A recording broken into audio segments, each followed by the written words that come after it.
நகராட்சி ஆணையர் அவர்களும் மதிப்புக்குரிய துணை ஆணையர் அவர்களும் இந்த வட்டாரத்தின் துணை ஆணையர் அவர்களும் மற்றும் மண்டல குழு தலைவர் அவர்களும் அந்த பகுதியின் மாமன்ற உறுப்பினரும் இந்த ஆய்வின் பொழுது உடன் பங்கேற்றனர்.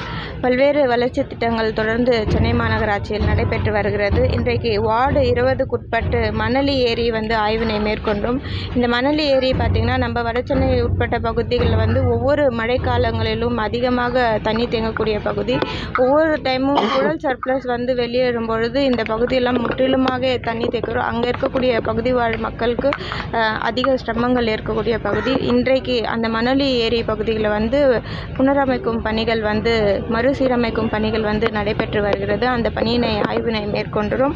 அதற்கு 4.73 கோடி மதிப்பீடு அம்ரூத் ஸ்கீம் மூலியமாக மதிப்பீடு ஒதுக்கிடப்பட்டு அந்த பணிகள் இன்றைக்கு நடைபெற்று வருகிறது. வரக்கூடிய ஜூன் ஜூலை மாதத்துக்குள்ளே அந்த பணிகளை முற்றிலுமாக நிறைவேற்றுமாறு அதிகாரிகள் அவர்களுக்கு அறிவுரை வழங்கப்பட்டிருக்கிறது. தொடர்ந்து பணிகளும் துரிதமாக நடைபெற்று வருகிறது. அதைத் தொடர்ந்து சென்னையில் இப்போது அடுத்த அகாடமிக் இயருக்கு மாணவ செல்வங்கள் சேர்க்கை மாநகராட்சி சார்பாக ஏற்பட்டு வருகிறது.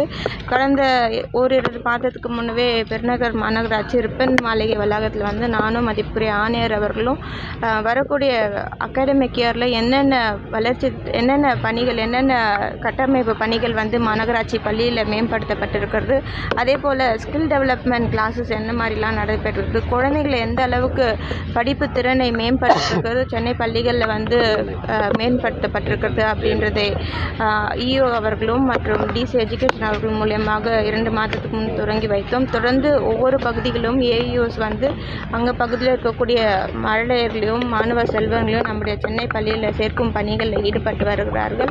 அதனை இன்றைக்கு ஆய்வினை மேற்கொண்டு வார்டு 21 பகுதிகளில் அங்கே புதிதாக அட்மிஷன் வரக்கூடிய மாணவ செல்வங்களுடன் கலந்துரையாடினோம். அதே போல் ஏற்கனவே இருக்கக்கூடிய மாணவ செல்வங்களுக்கு பள்ளியில் என்ன மாதிரி கட்டமைப்புகள் இருக்குது, புதுசாக என்ன வேணும் அப்படின்றத கேட்டு அறிந்தோம். அதனைத் தொடர்ந்து வார்டு 21 பகுதிகளில் புதிதாக கல்யாண மண்டபம் கம்யூனிட்டி ஹால் பணிகள் நடைபெற்று வருகிறது. அதேனும் ஆய்வினை மேற்கொண்டோம். அந்த பகுதியின் மாமன்ற உறுப்பினர் அவர்கள் ஏடிஎம்கே கட்சியை சார்ந்தவராக இருந்தாலும் இன்றைக்கு மாண்புமிகு தமிழ்நாடு முதலமைச்சர் எல்லோருக்கும் எல்லாம் என்ற ஆட்சியை நடத்தி வருகிறார்கள்.